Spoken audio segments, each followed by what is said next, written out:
Baik, bismillahirrahmanirrahim. Assalamualaikum warahmatullahi wabarakatuh. Selamat pagi semuanya, apa kabar hari ini? Baik, Pak.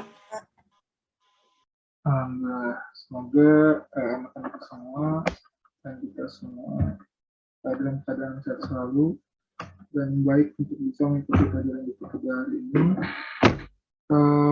Alhamdulillah sehat, dan meskipun kita belajar dengan daring ini, kita harus tetap semangat ya. Terus juga sebelum kita belajar, alangkah baiknya kita berdoa terlebih dahulu. Silakan untuk dipimpin oleh ketua kelasnya. Silakan kepada Asfia. Baik, Bapak. Sebelum melakukan kegiatan pembelajaran, alangkah baiknya kita berdoa dimulai.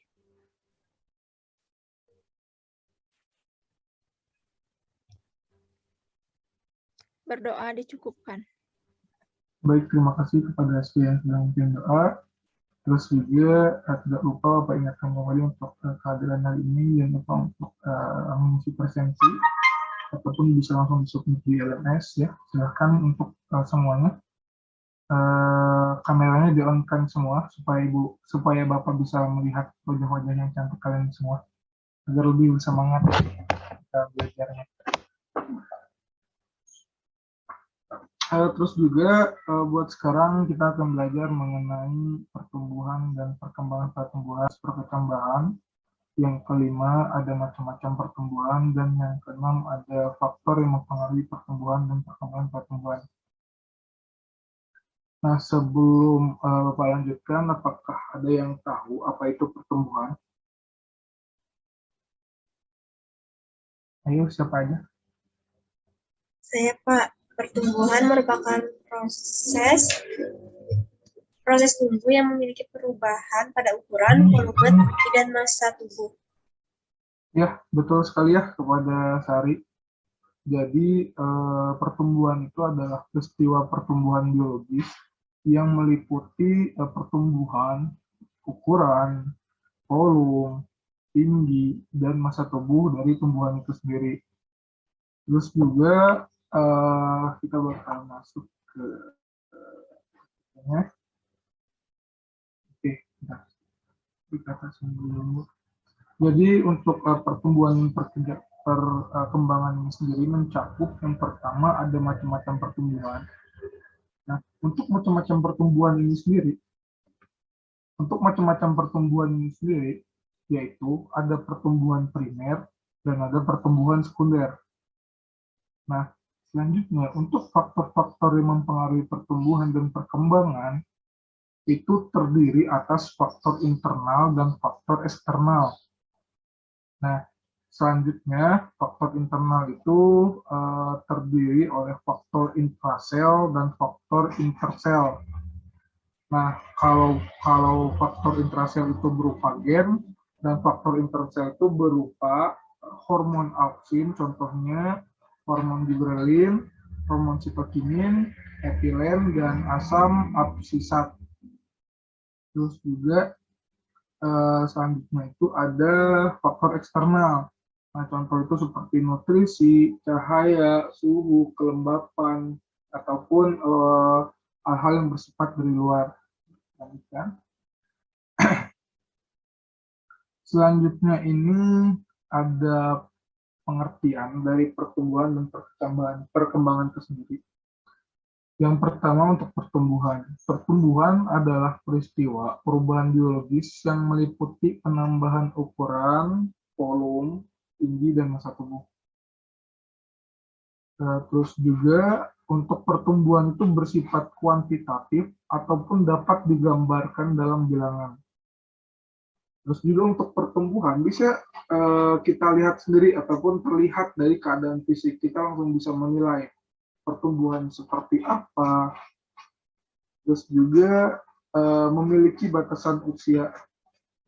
Selanjutnya itu ada memiliki batasan usia. Jadi untuk pertumbuhan itu memiliki batasan usia. Jadi dia tidak akan tumbuh melewati batas yang sudah ditentukan. Terus juga itu ada bersifat irreversible ataupun tidak dapat kembali. Jadi jika dia sudah tumbuh, misalkan dari kecil dia sudah tumbuh, Dan dia di saat dia tumbuh menjadi remaja, dia tidak akan kembali lagi menjadi kecil. Terus juga untuk pertumbuhannya dipengaruhi pembelahan sel tubuh. Ya. Berbeda dengan kebalikannya, itu perkembangan. Nah, dalam perkembangan adalah proses untuk mencapai kedewasaan atau kematangan fungsi tubuh. Bersifat kualitatif, tidak dapat digambarkan dalam bilangan, terlihat dari sifat dan kemampuannya, tak terbatas oleh usia. Jadi untuk perkembangannya sendiri bisa berkembang kapan saja, seperti apa, tidak terbatas oleh usia. Walaupun usia kita udah tua, masih tetap bisa berkembang. Bersifat fleksibel ataupun dapat kembali, terus juga dipengaruhi pengalaman.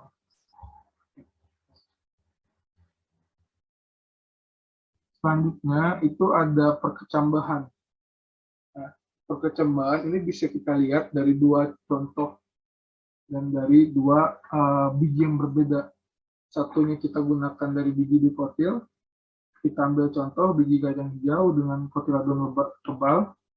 Terus juga ada biji monokotil ataupun biji jagung. Dan di sini dari struktur berbeda, di mana pada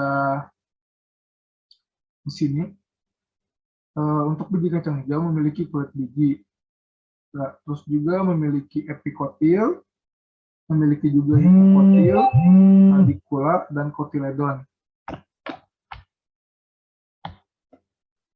Terus juga kalau yang satunya lagi, jagung, itu memiliki skotelum ataupun kotiledon.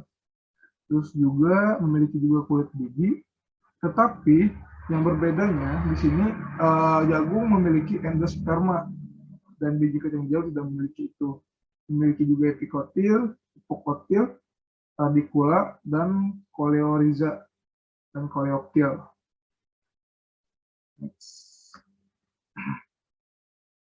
Selanjutnya ada tahapan pertumbuhan. Tahapan pertumbuhan yang pertama itu ada pembelahan sel. Nah, jadi membelah itu adalah sel itu membelah secara mitosis yang menghasilkan dua sel anak ataupun 2R. Dan seterusnya akan terjadi penambahan jumlah sel. Nah, selanjutnya itu akan berlanjut ataupun akan diteruskan menjadi pembesaran sel, yang dimana pertambahan ukuran sel anak akibat bertambahnya substansi material sel. Jadi sel-sel yang sudah yang sudah membelah itu akan bertambah ukurannya, dan bertambah ukurannya seiring dengan bertambahnya substansi material sel. Dan selanjutnya setelah pembesaran sel itu ada yang namanya diferensiasi sel-sel, yang dimana perubahan sel-sel hingga terbentuk organ-organ yang memiliki struktur dan fungsi yang berbeda. Selanjutnya itu di sini ada gambar yang dimana adalah suatu proses pertumbuhan dari zigot sampai menjadi tumbuhan. Nah, jadi di mana ini ada strukturnya terlebih dahulu. Jadi dalam struktur tumbuhan ada secara primer dan ada pertumbuhan secara sekunder. Nah, untuk pertumbuhan primer itu ada hasil pembelahan sel-sel pada jaringan meristem primer. Nah, contohnya pertambahan panjang batang dan akar pada titik tumbuh akar dan batang. Jadi misalkan awalnya awalnya batang itu berukuran misalkan berdiameter 5 cm. Misalkan batang itu berukuran berdiameter 5 cm dan akar itu panjangnya misalkan 5 cm. Dan itu akan akan terjadi pembelahan sel-sel pada jaringan meristem primernya, yang dimana itu akan terjadi penambahan panjang batang. Jadi penambahan panjang batang dan akar pada titik tumbuh akar dan batangnya. Terus juga pada sekunder, hasil aktivitas jaringan meristem sekunder berupa kambium dan kambium gabus. Nah, contohnya pertambahan diameter pada batang. Nah, jadi yang awalnya diameternya itu misalkan 10 cm, terjadilah pertumbuhan sekunder. Terjadi pertumbuhan sekunder yang nantinya itu akan bertumbuh pada diameter batang. Kalau misalkan primer ke panjang batang, Nah, kalau sekunder ke diameter batang ataupun ke kebesaran batangnya gitu, kelebarannya. Terus juga selanjutnya, nah ini bisa dilihat ada pertumbuhan primer dan pertumbuhan sekunder dalam dalam gambar. Nah, jadi dalam gambar ini ada struktur batang dan struktur akar di sini. Nah, di sini ada zona pembelahan sel, meristem apikal dan meristem primer. Terus juga ada zona pemanjangan, ada zona pematangan. Nah, terus juga di sini ada tudung akar. Yang awalnya ini adalah zona pembelahan sel terlebih dahulu. Nah, zona pembelahan sel, dan di sini ada pusat tenangnya. Ada pusat tenang, jadi ini tidak akan bergerak, jadi akan terus kayak tumbuh. Terus di sini ada meristem apikal. Nah, di sini ada prokambium, di sini prokambium. Ada meristem dasar di sini pada lapisan yang kedua, ada protoderm di lapisan yang pertama. Nah, jadi 3 meristem primer itu ada protoderm, meristem dasar, sama prokambium. Nah, jadi ini contohnya. Pertama, dalam pembelahan primer itu ada 3 zona. Jadi di saat pembelahan primer terjadi, itu protoderm, meristem dasar, dan prokambium bakal melakukan pembelahan. Pembelahannya itu bakal ke atas, jadi dia bakal ke atas sampai nantinya sampai di zona pemanjangan. Sudah terjadi zona pemanjangan, berarti juga setelah selesai di zona pemanjangan, dia akan terus membelah sampai nantinya terjadilah di zona pematangan. Begitu juga sebaliknya untuk yang pertumbuhan primer sekunder. Jadi untuk pertumbuhan sekunder itu terjadi pada kambiumnya. Nah, jadi pada kambiumnya dia akan terus berkembang, dia akan terus berkembang dan bertambah diameternya sampai nantinya batang itu kuat untuk menopang dan menopang dari tumbuhan itu sendiri. Oke, selanjutnya ada perbedaan tumbuhan primer dan pertumbuhan sekunder. Nah, jadi untuk pertumbuhan primer itu titik tumbuhnya pada ujung batang dan ujung akar. Nah, jadi ini ada serabut akar, daerah diferensiasi, daerah pemanjangan, dan daerah pembelahan. Nah, terus juga sifatnya itu pertumbuhannya vertikal dengan memperlihatkan perpanjangan pada bagian ujung tunas dan ujung akarnya. Nah, terus juga dijumpai pada tanaman secara umum. Nah, untuk titik tumbuh berbeda dari yang pertumbuhan sekunder. Nah, jadi jaringan kambium pada bagian korteks ini tunjukkan dengan nomor 2 pada gambar penampang. Jadi ini jaringan di mana ini ada strukturnya terlebih dahulu. Jadi dalam struktur tumbuhan, dalam struktur perkembangbiakan itu ada yang namanya serbuk sari yang berkecambah atau gametofit jantan pada kepala putih. Selanjutnya ada kepala sari pada ujung benang sari. Nah, terus juga di sini ada tabung serbuk sari, dan di sini dalam semua ini disebut ovarium. Dan di dalamnya itu ada yang namanya bulatan ini, yang namanya bakal biji, dan di dalamnya lagi memiliki kantung embrio ataupun gametofit betina. Nah, dan di bawah ini, di dalam kantung embrio terdapat sel telur ataupun N. Nah, dan di bawah ini ada namanya sel sperma. Terjadilah pembuahan oleh serbuk sari kepada kepala putih, menghasilkan zigot 2N, yang nantinya zigot itu akan berkembang menjadi embrio 2N. Dan setelah menjadi embrio 2N, dia akan menjadi buah sederhana, di mana biji berkembang dari bakal biji.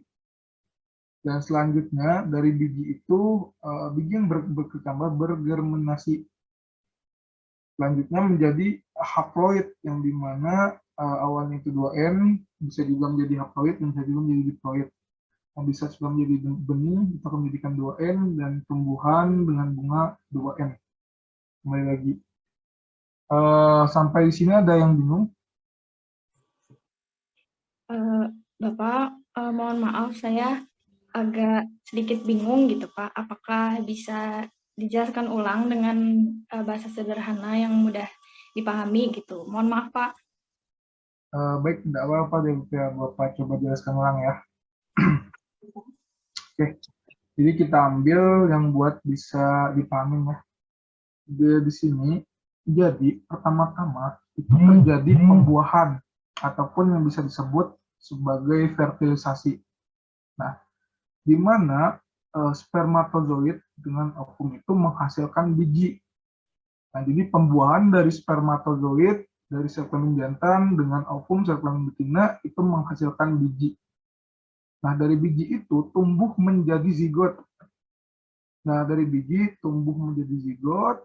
Nah, selanjutnya zigot itu akan tumbuh dan berkembang menjadi tumbuh menjadi kembang yang memiliki cadangan makanan. Nah, yang nantinya itu akan berkecambah. Itu akan berkecambah, nantinya akan menjadi tumbuhan muda. Sehingga nanti akhirnya akan berkembang menjadi tumbuhan dewasa. Sampai sini cukup paham, Delvia? Iya, Bapak bisa dipahami. Terima kasih, Pak.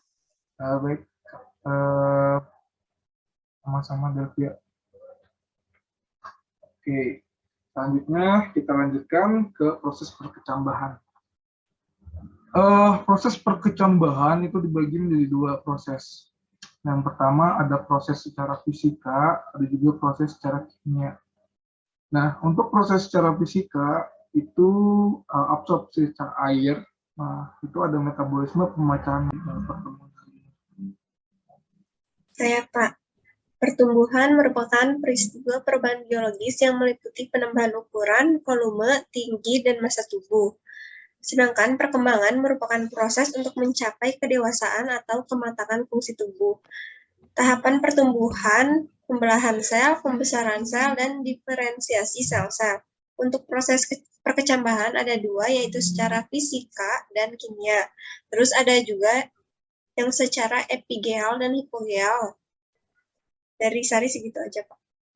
Ya, bagus banget. Terima kasih buat Sari sudah mau menyimpulkan. Dan apakah ada yang mau melengkapi dari teman-teman yang lain? Mungkin Delvia? Sudah cukup, Pak, sepertinya. Atau ada yang lagi yang lain? Kalau tidak ada, Bapak akan coba menyimpulkan kembali. Jadi, pertumbuhan adalah suatu proses pertumbuhan ukuran dan volume serta jumlah secara irreversible, yaitu dapat kembali ke bentuk semula. Selanjutnya, sedangkan perkembangan itu merupakan suatu proses menuju kedewasaan yang bersifat kualitatif. Nah, bila kita menanam biji tanaman, itu dapat diamati bahwa dari hari ke hari terjadi perubahan tinggi secara kualitatif, terlihat bentuk awal biji yang demikian sederhana menjadi bentuk tanaman yang lengkap. Nah, faktor eksternal dari atau lingkungan yang mempengaruhi adalah faktor iklim tanah, terus juga faktor biologisnya itu ada faktor internal terdiri dari faktor intrasel yaitu sifat dari induknya, ada juga faktor intersel yang macam-macam hormon lain, auksin, gibberellin, sitokinin, asam absisat, etilen, dan asam bromelain dan kalin. Nah, cukup sekian buat pertemuan kita hari ini. Jangan lupa untuk tugasnya minggu depan. Bapak tidak akan banyak memberikan tugas. Paling Bapak pengen kalian bisa membuat resume dalam bentuk tata konsep mengenai materi ini sehingga kalian bisa mengkonsepkan suatu materi ini sehingga kalian bisa mudah untuk memahaminya. Nah, terus juga Bapak cukupkan sekian pertemuan hari ini. Terima kasih buat yang sudah hadir, mendengarkan, mengamati, dan menyimak materi hari ini. Mohon maaf jika dalam penyampaian materi banyak sekali kekurangan dalam penyampaian Bapak ataupun saat penyampaian dan lain-lainnya. Kurang dan lebihnya mohon maaf. Semoga ilmunya yang kalian dapatkan pada hari ini dapat bermanfaat. Wassalamualaikum warahmatullahi wabarakatuh. Waalaikumsalam warahmatullahi wabarakatuh. Terima kasih, Pak.